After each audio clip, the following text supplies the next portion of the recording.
টেলিভিশনে এই সংবাদটি প্রচার করে আজকের এই সংবাদ সম্মেলনে উপস্থিত আছেন সদস্য মঞ্জুর আহমেদ, উপস্থিত আছেন পৌর বিএনপি, অবহেলিত বিএনপিকে একত্রিত করে যে নেতা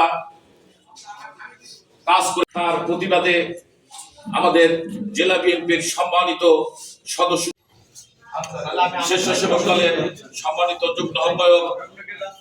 বানোয়াট ভিডিও ক্লিপ করে সাবেক পৌর পাঠ করবেন জেলা বিএনপির সম্মানিত সদস্য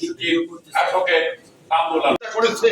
এবং সেই খাটো করার চেষ্টাটাও আপনারা সাংবাদিক ভাইরা প্রিয় সাংবাদিক ভাইরা সালাম ও শুভেচ্ছা নেবেন।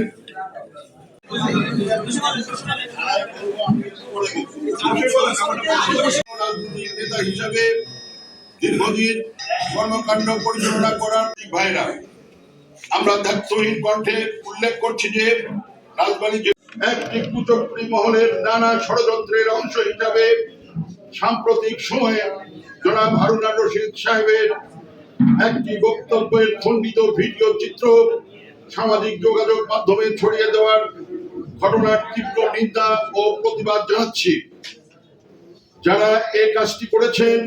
এটা চরম নিন্দনীয় এবং ঘৃণিত।